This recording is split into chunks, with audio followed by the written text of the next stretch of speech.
ராமாயணம் அப்படின்னு சொன்னாலே நமக்கு முதல்ல ஞாபகம் வருது ராமர், சீதை, லட்சுமணர், பரதர், ராவணன், கும்பகர்ணன், அப்படி பல கதாபாத்திரங்கள் இருக்காங்க.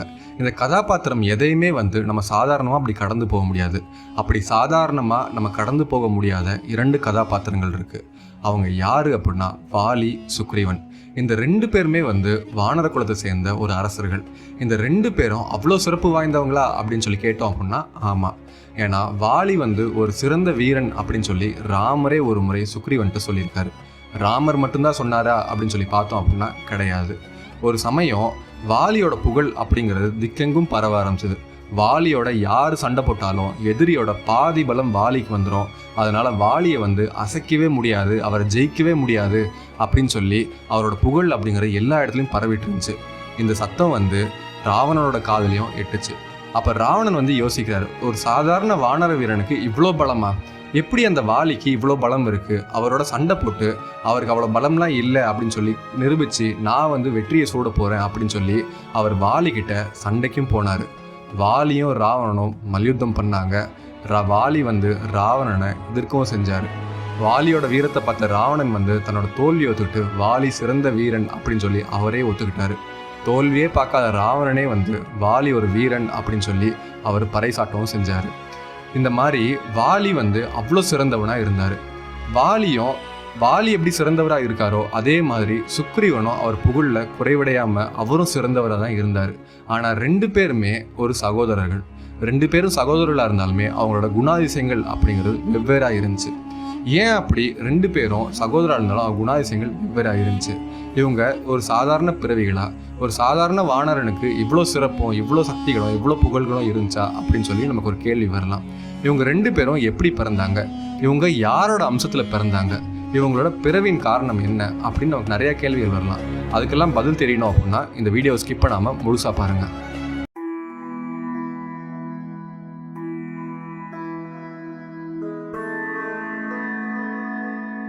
முன்னொரு சமயம் அரக்கரசு அப்படின்ற வானர ராஜன் தனிமையில் இருக்கணும் அப்படின்னு சொல்லி அவர் ஆசைப்பட்டார். அவரோட தனிமை பொழுதுகளை இமயமலை சாரலில் கழிக்கணும் அப்படின்னு சொல்லி அவர் இமயமலை சாரலில் சந்தோஷமாக சுற்றி வந்துட்டு இருந்தார். அந்த சமயத்தில் அந்த இமயமலை சாரலே ஒரு அழகான ஒரு பகுதியில் ரொம்ப மனசை கவர்ற மாதிரி அழகாக இருக்கக்கூடிய ஒரு தடாகத்தை பார்க்குறாரு. அந்த தடாகத்தை பார்த்த உடனே அவர் மனசில் ஏதோ ஒரு சந்தோஷம் அப்படிங்கிறது உண்டாகுது. அவருக்கு அந்த தடாகத்தில் போய் குளிக்கணும் அப்படின்ற ஆசையும் வருது. ஆனால் மனசில் ஒரு சின்ன தயக்கம் இருக்குது. இந்த மாதிரி அழகான இடத்துல, இவ்வளோ அமைதியான இடத்துல ஒரு தடாகம் இருக்குது அப்படின்னா எப்போவுமே அழகு இருக்கிற இடத்துல தான் ஆபத்து அப்படிங்கிறது இருக்கும். அந்த தடாகம் இவ்வளோ அழகாக இருக்குது அப்படின்னா கண்டிப்பாக அதில் ஏதாவது ஒரு ஆபத்து இருக்கணும் அப்படின்னு சொல்லி அவர் மனசில் நினைக்கிறாரு. அது என்ன ஆபத்தாக இருக்கும் அப்படின்னு சொல்லி அவர் சுற்றி முற்றி தேடி பார்க்குறாரு. ஆனால் அவர் அச்சுறுத்தும் விதமாக அங்கே எதுவுமே கிடையாது. அதனால் அந்த வானர அரசன் என்ன பண்ணுறாருன்னா தைரியமாக உள்ளே போய் குளிக்கலான்னு சொல்லி உள்ளே போய் குளிக்கிறாரு. அவர் அந்த தடாகத்தில் ரொம்ப சந்தோஷமாக நீந்தி ஆடி பாடி அவர் விளையாடிட்டு இருக்காரு. அப்போ அவர் நினைக்கிறாரு, இந்த தடாகத்தில் ஆபத்து இருக்குன்னு நினச்சா ஆனால் ஒன்றுமே இல்லை, பரவாயில்ல, நம்மளோட மனசில் இருக்க பாரத்தெல்லாம் குறைக்கிறதுக்கு இந்த தடாகம் ரொம்ப உதவியாக இருக்குது அப்படின்னு சொல்லி அவர் சந்தோஷமாக குளித்து முடிச்சுட்டு வெளியே வராரு. வெளியே வரப்போ தான் அவருக்கு ஒரு அதிர்ச்சி அப்படிங்கிறது காத்துட்டு இருந்துச்சு. அவர் நினச்ச ஆபத்து அப்படிங்கிறது தடாகத்துக்குள்ளே இருக்கக்கூடிய ஒரு மிருகத்தாலேயோ இல்லை வேற ஒரு சக்திகளாலேயோ கிடையாது. அவர் வெளியே வந்தப்போ அவர் பார்க்குறாரு, அவரோட உடம்பு அப்படிங்கிறது ஆணாக இருந்து பெண்ணாக மாறி இருந்துச்சு. இதை பார்த்த உடனே அவர் திடுக்கிட்டு போய் நிற்கிறாரு. என்னடா இது, ஆணா உள்ளே போனோம் பெண்ணா வெளியே வருமே, எதனால் இப்படி அப்படின்னு சொல்லி அவருக்கு தெரியாமல் குழம்பி போய் அவர் ஓன்னு அழுகிறாரு. நம்ம சாதாரண ஒரு ஆணாக இருந்து பெண்ணாக மாறினாலே மனசு தாங்க முடியாது. அவர் ஒரு வானர அரசர். அந்த அரசர் ஆணாக இருந்து பெண்ணாக மாறினா அவரோட மனசு அப்படிங்கிறது எப்படி இருக்கும் அப்படின்றத பாருங்கள். அவர் வருத்தம் தாங்க முடியாமல் அவருக்கு தெரிஞ்ச கடவுள் எல்லாமே வேண்டி அழுது புலம்புறாரு. என்னடா இது, எனக்கு மட்டும்தான் வாழ்க்கையில் இப்படிலாம் நடக்குமா, நான் யாருக்கு என்ன துரோகம் பண்ணேன், என்ன தப்பு பண்ணேன் அப்படின்னு சொல்லி அவர் வேண்டி அழுகிறாரு. அந்த சமயத்தில் தான் இந்திரன் அந்த தடாகம் வழியாக வராரு. இந்திரன் தடாகத்து பக்கத்தில் இருக்கக்கூடிய ஒரு மிகப்பெரிய பேரழியான ஒரு பெண் உட்காந்துருக்கே, ஏன் இந்த பெண் இந்த இடத்துல தனியாக உட்காந்து அழுதுட்டு இருக்கு அப்படின்னு சொல்லி ஒரு குழப்பத்தில் இந்திரன் அந்த பேரழியாக இருக்கக்கூடிய அந்த ஆணாக இருந்து பெண்ணாக மாறினா அந்த வானர அரசன்கிட்ட போய் கேட்குறாரு. அப்போ அந்த அழுதுகிட்டே இருந்த வந்த அந்த பேரழகி இந்திரனை பார்த்து சொல்கிறாங்க, நான் வந்து ஒரு பெண் கிடையாது, நான் ஒரு வானர அரசன். நான் இந்த தடாகத்தில் குளிக்கணும்னு சொல்லி உள்ளே வந்தேன். குளிச்சு முடிச்சுட்டு வெளியே வந்து பார்த்தா நான் பெண்ணாக மாறியிருக்கேன். எதனால் அப்படின்னு சொல்லி எனக்கு தெரியல, யாரோட சதின்னு தெரியல அப்படின்னு சொல்லி அவர் புலம்புறாரு. அப்போது இந்திரன் சொல்கிறாரு, இந்த தடாகத்துக்கு ஒரு சாபம் அப்படிங்கிறது இருக்குது. இந்த தடாகத்தில் யார் வந்து ஆணாக உள்ளே இறங்கி குளிக்கிறாங்களோ அவங்க பெண்ணாக மாறி வெளியே வருவாங்க. இது தெரியாமல் நீங்கள் உள்ளே குளிச்சிருக்கீங்களே அப்படின்னு சொல்லி அவர் சொல்கிறாரு. இது கேட்ட உடனே அந்த வானர அரசனுக்கு மனசு தாங்கவே முடியல. எனக்கு யாருமே சொல்லலையே, நான் இந்த ஆபத்து தெரியாமல் நான் உள்ளே குளிச்சு நான் பெரிய தப்பு பண்ணிட்டேனே அப்படின்னு சொல்லி அவர் அழுகிறாரு. அந்த சமயத்தில் இந்திரன் வந்து சமாதானம் படுத்துறதுக்கு அந்த வானர அரசன்கிட்ட நிறைய ஆறுதலான வார்த்தைகள் வந்து சொல்கிறாரு. கவலைப்படாதீங்க, இந்த சாபத்திலேருந்து வெளியே வரதுக்கு ஒரு வழியை கண்டுபிடிக்கலாம் அப்படின்னு சொல்லி அவர் ஆறுதல் சொல்கிறாரு. இந்திரனோட வார்த்தைகளை கேட்டு ஆறுதல் அடைஞ்ச அந்த வானர அரசன் சரின்னு சொல்லிட்டு அவர் கொஞ்சம் கொஞ்சமாக அழுகையை நிப்பாட்டுறாரு. என்னதான் வந்து அந்த வானர அரசன் ஒரு ஆணாக இருந்து பெண்ணாக மாறினாலும் அவங்க பார்க்கறதுக்கு ஒரு மிகப்பெரிய பேரழகியாக இருக்காங்க. அந்த அழகை பார்த்த உடனே இந்திரன் மனசு லேசாக தடுமாறுது. அப்படிங்கிறனால இந்திரனுக்கு அந்த பேரழகி மேலே, அதாவது பெண்ணாக மாறின பேரழகி மேலே ஒரு காதல் ஏற்படுது. அந்த காதலின் விளைவாக அவங்களுக்கு ஒரு குழந்தையும் பிறக்குது. அந்த குழந்தையை கையில் கொடுத்துட்டு இந்திரன் அவரோட இந்திரலோகத்துக்கு மறைஞ்சும் போகிறாரு. இந்திரன் போனதுக்கப்புறம் தான் அந்த வானர அரசர் யோசிக்கிறாரு, என்னடா இது, நம்ம ஏற்கனவே ஆணாக இருந்து பெண்ணாக மாறிட்டோம் அப்படின்ற ஒரு வருத்தத்தில் இருந்தோம். இப்போ நமக்கு கையில் ஒரு குழந்தையும் இருக்குது. இந்த குழந்தைய வச்சுட்டு நம்ம என்ன பண்ண போகிறோம் அப்படின்னு சொல்லி அவர் யோசிக்கிறாரு. நம்ம ஒரு பெரிய தப்பு பண்ணிட்டோம் போல அப்படின்னு சொல்லி அவர் அழுதுட்டுருக்காரு. என்ன பண்ணுறதுன்னு தெரியாமல் அந்த குழந்தைய வச்சுக்கிட்டு அவர் ரொம்ப சோகமாக உட்காந்துருக்காரு. இவரோட சோகத்தை பார்த்து அந்த சூரிய பகவான் மனசு இறங்கி அந்த வானர அரசன் முன்னாடி வராரு. எதுக்காக நீங்கள் அழுகிறீங்க அப்படின்னு சொல்லி கேட்குறப்போ அவர் நடந்த விஷயத்தெல்லாம் சூரிய பகவான்கிட்ட சொல்கிறாரு.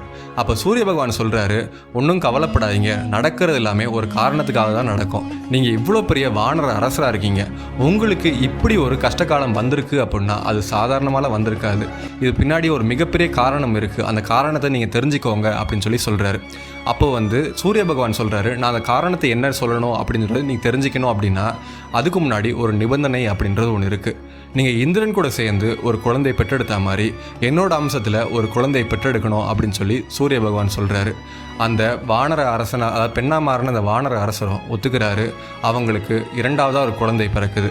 இந்த 2 குழந்தைகளை வச்சுக்கிட்டு அவர் குழப்பத்தோடு நிற்கிறாரு. அப்போ தான் சூரிய பகவான் சொல்கிறாரு, ஸ்ரீ மகாவிஷ்ணு வந்து பூலோகத்தில் ராமாவதாரம் எடுக்க போகிறாரு. ராமாவதாரம் எடுக்கிறப்போ அவருக்கு எல்லா தேவர்களும் வானரர்களாக வந்து அவருக்கு உதவி செய்யணும் அப்படின்னு சொல்லி ஆசைப்படுறாங்க. அதனால் வானர குலத்திலே வந்து சிறந்த வீரனான ஒரு ஆண்மகனுக்கு தான் குழந்தையாக பிறக்கணும் அப்படின்னு சொல்லி இந்திரன் யோசித்தார். அது மட்டும் இல்லாமல் நானும் யோசித்தேன். அதனால் எங்கள் 2 பேரோட அம்சத்தில் உங்களுக்கு குழந்தை வேணும் அப்படிங்கிறதுனால தான் இந்த 2 குழந்தைகள் பிறந்திருக்கு. முதல்ல பிறந்த குழந்தை வந்து அந்த இந்திரனோட அம்சத்தில் இருந்ததுனால அவர் வந்து வாலி அப்படின்னு சொல்லி அவர் பேர் வச்சார். இரண்டாவது பிறந்த குழந்தை சூரிய அம்சத்தில் பிறந்ததுனால அவருக்கு சுக்ரீவன் அப்படின்னு பேர் வச்சார். இதை சொன்ன உடனே தான் அந்த அரக்கரசு அப்படின்ற வானர அரசனுக்கு புரியுது, எல்லாமே நடக்கிறது எல்லாமே அந்த கடவுளோட செயல் தான் அப்படின்னு சொல்லி அவர் மனசு ஆறுதல் அடைகிறாரு. அப்போ சூரிய பகவான்கிட்ட கேட்குறாரு, அப்போ நான் காலம் முழுக்க இப்படி பெண்ணாவே தான் இருக்கணுமா, இதுக்கு வழியே இல்லையா அப்படின்னு சொல்லி கேட்குறப்ப தான் அவர் சொல்கிறாரு, இல்லை உங்களோட இந்த மாறுதலுக்கான காரணம் அப்படிங்கிறது உங்களுக்கு தெரிஞ்சிருச்சு. அது மட்டும் இல்லாமல் அதோட பலன் அப்படிங்கிறது கிடைச்சிருச்சு. அதனால் நீங்கள் திரும்ப ஆணாக மாறலாம். அதுக்கு நீங்கள் நான்முகன் வேண்டி நீங்கள் தவங்கள் இருக்கணும். அவரோட அருளால் நீங்கள் திரும்ப ஆணாக மாறலாம் அப்படின்னு சொல்லி எப்படி நான்முகனான அந்த பிரம்மன் கிட்ட வரம் வாங்கிறது அப்படின்னு சொல்லி சூரிய பகவான் வந்து அந்த பேரழகியாக இருக்கக்கூடிய அந்த வானர அரசன் கிட்ட உபதேசம் பண்ணுறாரு. இப்படி சூரிய பகவான் சொன்னதை கேட்ட அந்த பேரழகியான வானர அரசர் வந்து நான்முகன் நோக்கி அவங்க கடுமையாக தவம் பண்ணுறாங்க. தவம் பண்ணி அந்த பிரம்மன் வந்து இவர் முன்னாடி காட்சி கொடுத்து அவரை திரும்ப ஆணாக மாற்றவும் செய்கிறாங்க.